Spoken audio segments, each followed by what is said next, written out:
My Bommarillu Sunita's kitchen 3 పావులు బియ్యం తీసుకున్నానండి దోశకి, 2 కంట్రోల్ బియ్యము, 1 సోనా మసూరు, పావు కప్పు అటుకులు వేసుకున్నానండి. అటుకులు కూడా వేసుకున్నాను. పావు కప్పు అటుకులు వేసుకోవాలి. పావు కప్పు పెసలు అండి, పావు కప్పు పెసలు వేసుకోవాలి. పావు కప్పు శనగలండి, పావు కప్పు శనగలు. 1కి తక్కువ 3 నిండా తీసుకున్నానండి బియ్యం, 1కి కొంచెం తక్కువ మినపప్పు తీసుకోవాలి. అన్ని మల్టీ అండి, మల్టీ గ్రేడ్ అన్నట్టు అన్ని 3 రకాల పప్పుతో దోశ చేస్తాను. అన్ని కడిగి పెట్టుకోవాలండి. అటుకులు కూడా వేసేస్తాను. 1 స్పూన్ మెంతులు వేసేస్తాను. మెంతులు అండి, 1 స్పూన్ మెంతులు వేస్తే బాగా ఎర్రగొస్తాయండి. పెసలు శనగలండి బాగా కడిగి పెట్టుకునేవి నాని నెయ్యి. పెసలు వేయడం వల్ల బాగుంటాయండి. పెసలు శనగలు వేయడం వల్ల చాలా బాగుంటాయి దోశ. శనగపప్పు బదులు శనగలు కూడా వేసుకోవచ్చండి. దోశ అనేది బాగా రోస్ట్గా వస్తుంది అనమాట. అటుకులు కూడా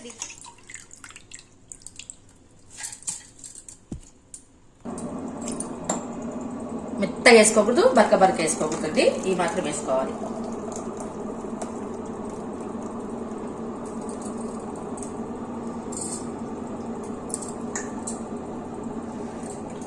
అంతా కలిపేసుకోండి. పిండి మనము 1 ఎక్కువ 1 తక్కువ వేసుకుంటాం కదా, అంత పిండి అనేది కలిపేసుకోవాలండి.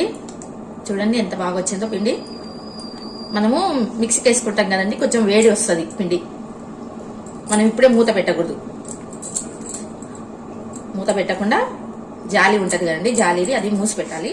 మూత మొయ్యకూడదు. ఇట్లా స్టైనర్ మూసేసినాక చల్లగైన తర్వాత మూత మూసేసుకోవాలి.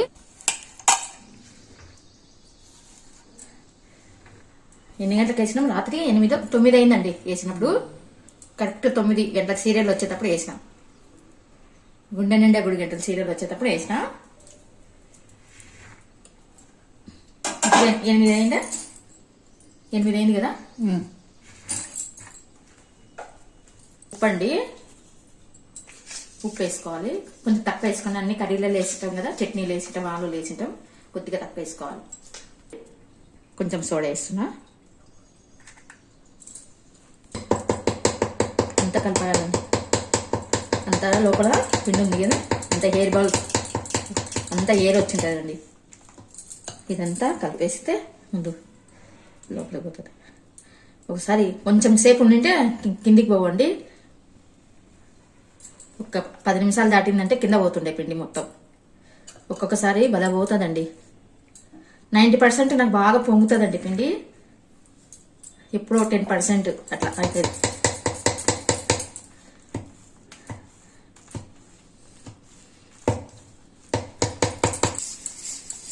ఇదంతా ముందు అండి. దోశకి ఆలుగడ్డ చేస్తున్నాను, ఆలుగడ్డ కర్రీ, చట్నీ, ఆలుగడ్డ కర్రీ చేస్తున్నాను. ఇవి కడిగి కుక్కర్ పెట్టేసేయాలండి. కడిగి కుక్కర్ పెట్టేస్తున్నానండి. కడిగేసిన కుక్కర్ పెట్టి, ఆనియన్ ఎక్కువ ఉండాలి, ఆలు తక్కువ ఉండాలండి.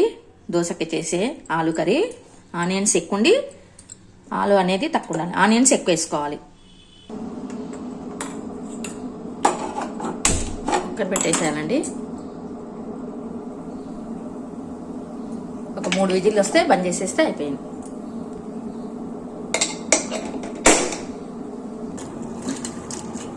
పచ్చిమిరపకాయలు, మిర్చి అండి. ఇది ఆలుకి, చట్నీకి, రెండింటికి. చట్నీకి మిర్చి అండి, చట్నీకి మిర్చి.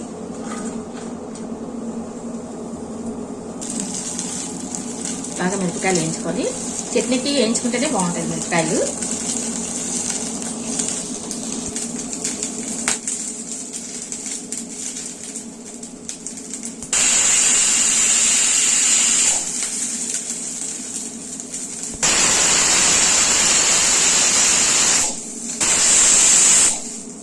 స్టవ్ బంద్ చేస్తానండి. ఆలుది, పచ్చిమిరపకాయలు,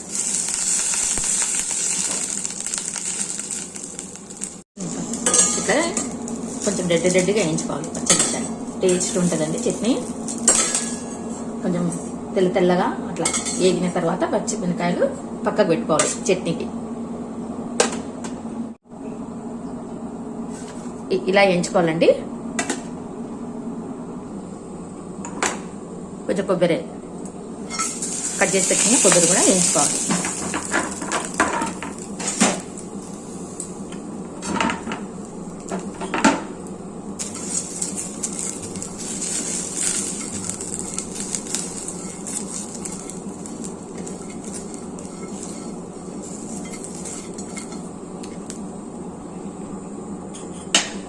చట్నీకి పల్లీలు సగం కప్పు పల్లీలు వేసుకున్నానండి.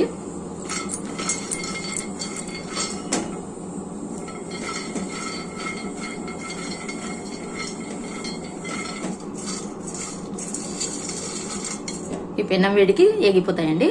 ఏగిపోయినాక అంతవరకు చల్లబడే వరకు నేను ఆలూకి ఆనియన్స్ కట్ చేసుకుంటాను. పెద్ద పెద్దవి 2 గడ్డలు తీసుకున్నానండి. ఆలు కూడా కొంచెం చేస్తున్నాను. ఈ 2 గడ్డలు సరిపోతాయి.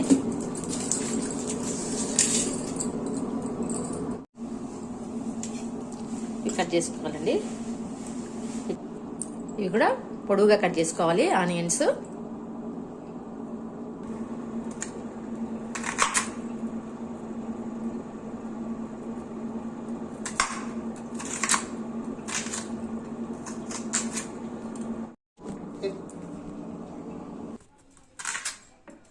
ఇట్లా పొడుగా తరుపుకోవాలండి. మరీ పతలాగా కాకుండా మరీ మందం కాకుండా ఈక్వల్గా తరుపుకోవాలి.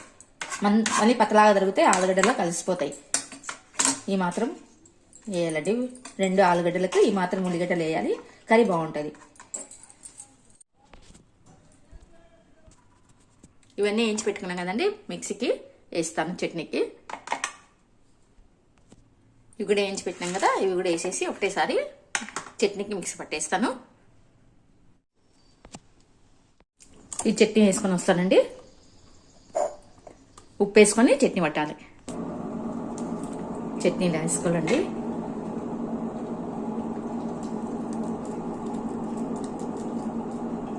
పోపు వేసుకోవాలి చట్నీకి. ఇట్లా రవ్వనే వేసుకోవాలండి. మరీ పూర్తి రవ్వ కాదు, మరీ మెత్తగా కాదు. చట్నీ పోపుకండి జీలకర్ర, ఆవాలు, కొంచెం శనగపప్పు, కొత్తిమీర, కరివేపాకు అండి కట్ చేసి పెట్టుకునేది. అంతా కట్ చేసి పెట్టుకున్నాను. ఇంగువ అండి, కొంచెం ఇంగువ ఎక్కువ వేసుకుంటే చట్నీ బాగుంటుంది. ఎప్పుడే వేసుకున్న దానికంటే ఇంగువ ఎక్కువ వేసుకుంటే చట్నీ బాగుంటుందండి. చట్నీకి వేసేస్తున్నానండి.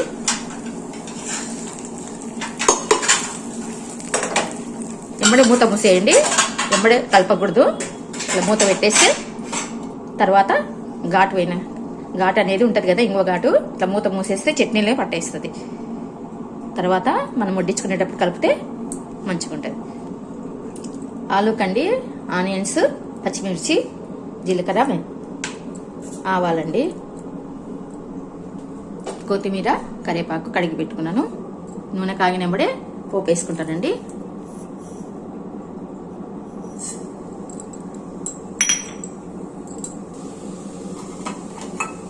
కొంచెం ఇంగువ వేస్తాను.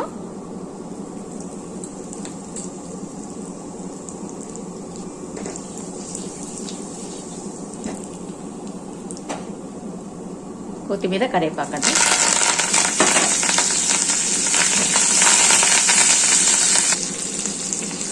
ఇది కొద్దిగా వేగిన తర్వాత ఆనియన్స్, పచ్చిమిర్చి ఒకటేసారి వేస్తాను.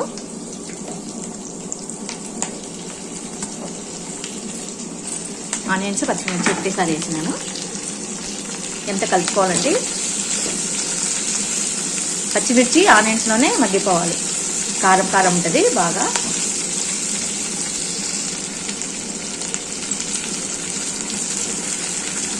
మూత పెట్టేసుకుని వేయించుకుంటాము. వాటర్ వేయకుండా వేయించాలండి. కొంచెం ఆవిరి వచ్చేంత వరకు కొంచెం నీరు వేయకుండా కలుపుతుంటే, వేసిన ఎంబడే వాటర్ వేయకూడదండి. కొంచెం ఆయిల్ పట్టుకున్నాక ఆనియన్కి అప్పుడు కొద్దిగా వాటర్ చిమ్ముకుంటే సరిపోతుంది. మరీ పోయకూడదండి. వాటర్ అనేది స్ప్రింకిల్ లాగా చేయాలి.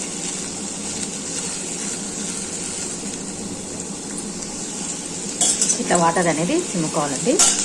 ఇట్లా స్ప్రింకిల్ చేయాలి, అదే పనిగా పొయ్యకూడదు.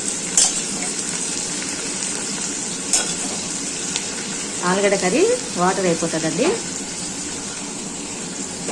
ఇప్పుడు మూత పెట్టేస్తే సిమ్ములో మంచిగా ఉడుకుకోవాలి.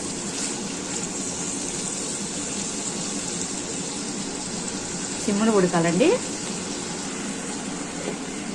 కొద్దిగా లిడ్ పెట్టేసాలండి. లిడ్ పెడితే ఆవిరికి బాగా ఉడుకుతాయి. అంత లోపల ఆలుగడ్డ కట్ చేసుకుంటానండి.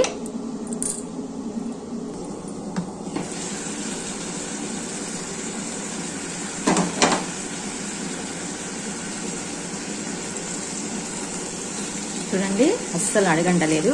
నేను కొంచెం నీళ్ళు స్ప్రింకిల్ చేస్తే అయిపోయాయి.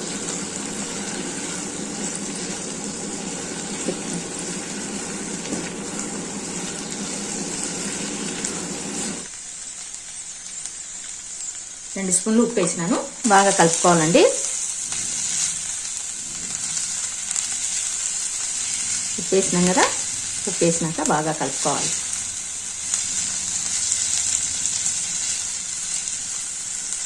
ఇప్పుడు ఆలు కట్ చేసినవి వేసేస్తాను.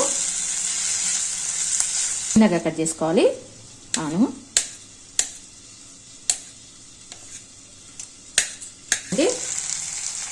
మొత్తం ఆలు వేసేసేయండి. మొత్తం ఆడేసి కలిపేసేయాలి. బాగా మగ్గించాలండి. ఆలు మాత్రం వేసినాక బాగా మగ్గిందండి.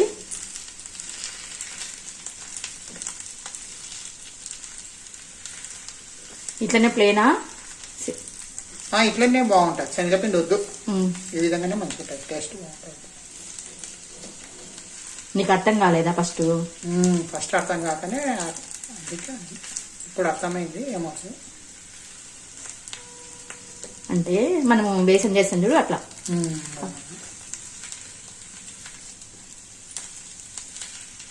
తీసేస్తాను అనేది దీనికి పక్క దాంట్లో ట్రాన్స్ఫర్ చేసేస్తాను.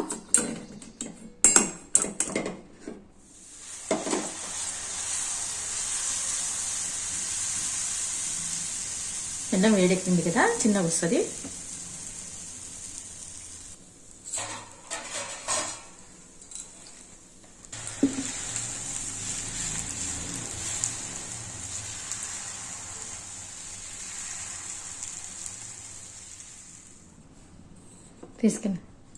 తీసుకెళ్ళండి. చట్నీ పూసినానండి, పచ్చిమిరపకాయ చట్నీ పూసిన, ఆలు పెట్టుకున్నా. మొత్తం 3 బాగుంటుందండి. ఇప్పుడు ఇది దోశ ఫోల్డ్ చేయాలండి.